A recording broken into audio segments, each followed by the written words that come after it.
Yesterday, just as I expected, I came across one of Nigeria's biggest church leaders declaring 100 days of fasting for Nigeria. He said the country will soon experience peace after the church's 100-day fast is over. Now, it will be completely delusional to think that... akúdédé àsìkò yìí o ní gbogbo ibikíbi tí a bá ti ń gbọ́ mi èmi ọmọ náà ní Àkàlàmàgò TV show Barca fẹ́ play Champions League lálẹ́ Barca dẹ̀ máa win oṣù ọ̀jù Barca ọ Barca ẹ̀yin èèyàn wa fọ́nrán tí a gbé wá ẹ wá wo ohun tí bàbá yìí sọ ó rí bẹ́ẹ̀ àbí kò rí bẹ́ẹ̀ every January àwọn ṣọ́ọ̀ṣì ní Nàìjíríà gbogbo àwọn Jew wọ́n máa declare 100-day fasting for the peace of Nigeria ẹ jọ ṣé peace wà àbí peace ò dẹ̀ sí ìjà àdúrà àwọn ìjọ ń yíìd what is the action taken after the prayer a ò sọ pé àdúrà ò kì í gbà ò ṣùgbọ́n ẹ jẹ́ ká yé máa tanra wa jẹ I pray for insecurity in Nigeria for the past how many years a ò rí changes kọ̀ọ̀kan ó túbọ̀ ń burú sí ni ó túbọ̀ ń wọ́ọ̀sì sí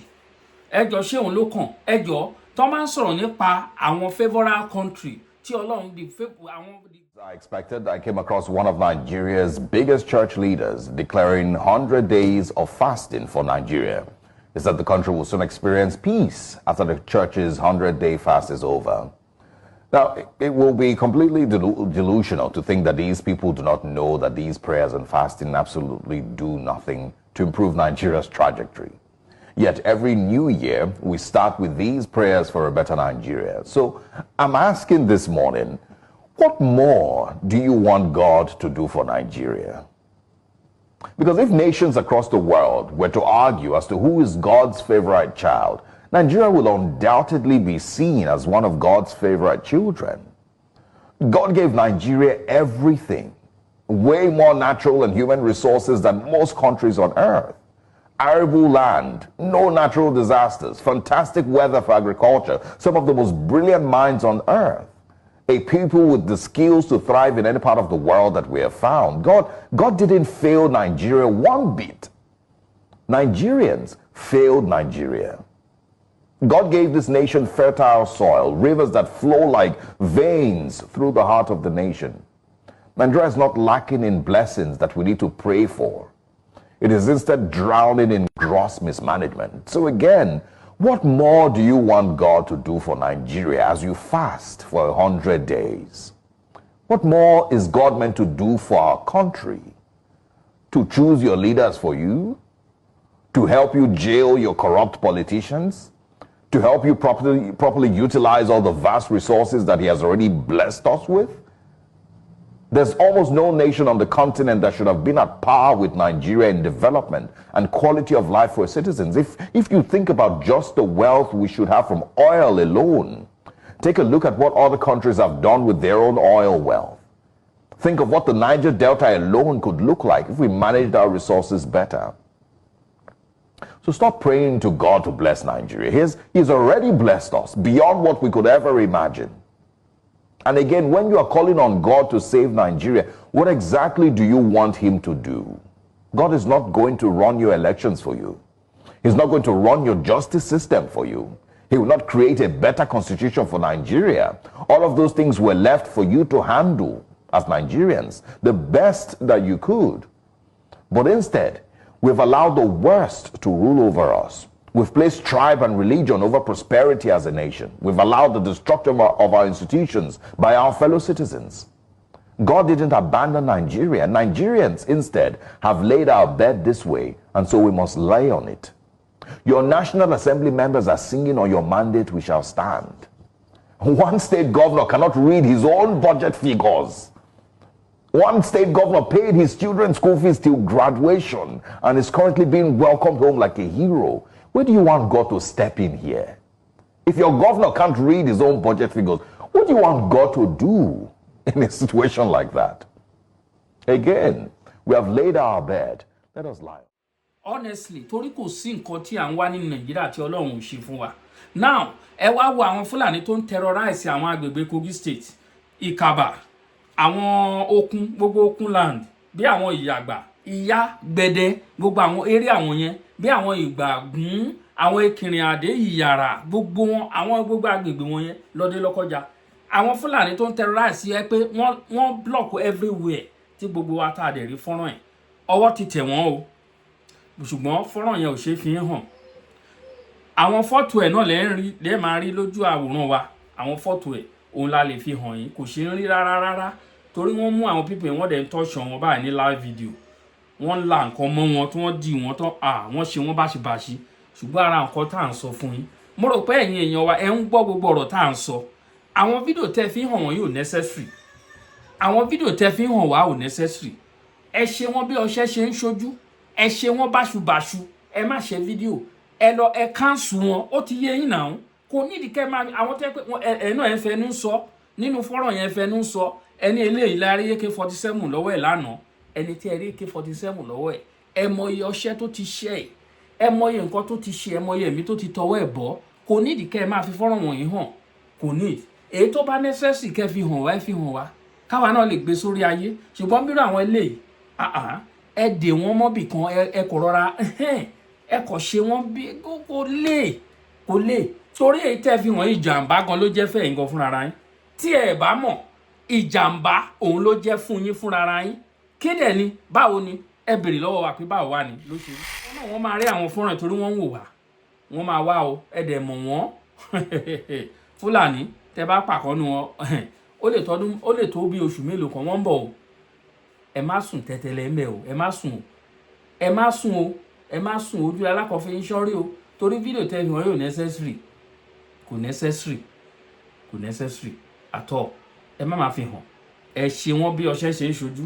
torí àkóbá ńlá gidi ni fún yín wọ́n lè má ṣọṣẹ́ ní the main that place torí wọ́n ti mú wọn torí kàbà náà ti mú àwọn eléyìí ó lè jẹ́ agbègbè míì ibẹ̀ náà máa darí kàn so bó ṣe jẹ́ nìyẹn ẹ jẹ́ ká wá padà sọ̀rọ̀ àwọn pásítọ̀ wa a ò sọ pé àdúrà kì í gbà àdúrà ń gbà ṣùgbọ́n ẹ jẹ́ ká ayé máa tanra wa jẹ ẹ jẹ́ ká ayé máa tanra wa jẹ ẹ jẹ́ ká ayé tanra nígbà tẹ́ ẹ fi odidi 100 day ẹ fi gbàdúrà ṣé ká sọ pé akọ̀fẹ́ bí ń para wa ni torí lẹ́yìn àdúrà àìmọye lot of things tá à ń commit nínú àdúrà tá là ń gbà wẹ̀ àìmọye lot of things tá à ń ṣe ẹ jẹ́ ká ṣe ètùtù sí ilẹ̀ wa ètùtù ẹ jẹ́ ká ṣe ètùtù ká rúbọ ẹ jẹ́ ká rúbọ ká fi túbà àti ń gbàdúrà ẹ jẹ́ ká tẹ̀ ti try another way ẹ jẹ́ ká try another way now àti ń gbàdúrà tipẹ́ a ò rí result lórí ọ̀rọ̀ insecurity ẹ jẹ́ ká pray let's pray for Nigeria for this reason for that reason but at the end of the day ńkọ́ at the end of the day àwọn tó ní ká máa gbàdúrà fún security ẹ jọ̀ọ́ ẹ bá mi sọ fún bàbá Adébóyè bá fẹ́ travel láti Lagos State to Ìbàdàn for just Lagos to Ìbàdàn ẹ jọ̀ọ́ ṣé bàbá Adébóyè lè dárìn how many kilometer from Ìbàdàn expressway to Lagos State how many kilometer ẹ jọ̀ọ́ ṣé bàbá Adébóyè lè dárìn ẹ máa wo àwọn tó máa tẹ̀lé wọn àwọn security tó máa tẹ̀lé wọn ẹ máa wo àwọn tó máa kó ìbọn tẹ̀lé bàbá Adébóyè adẹ̀ní ká máa pray fún security àwọn tí wọn wá ní àǹfààní sí irú àwọn nǹkan wọ̀nyí kọ́ kí ni káwọn máa kórìn bí bàbá Oyèdépọ̀ the same thing táwọn náà bá fẹ́ travel lọ sí Kwara ẹ mọ iye àwọn tá tẹ̀lé wọn tó á kó ìbọn tó á wo àwọn ọlọ́pàá àwọn àmì tó máa gáàdì wọn lọ ẹ̀dẹ̀ní ká máa pray fún security kí ló dé tá wa ń tanra wa jẹ kí ló dé tá à ń tanra wa jẹ anyway ẹnì kankan ò lè tán ẹ̀mí o ẹnì kankan ò lè tẹ́ ẹ̀mí o torí àwa ló yẹ ká lo sense wa kò àwọn kan míì wà tó yẹ kò ní ìdí kẹ́nì kankan sọ fún wa ó yẹ ká lè máa dá inú rò kẹ́nì kankan máa ronú fún wa kò yẹ kẹ́nìbọ̀dì ronú fún ó yẹ ká lè máa dánú rò fúnra ara wa ẹ jẹ́ ká lo sense wa náà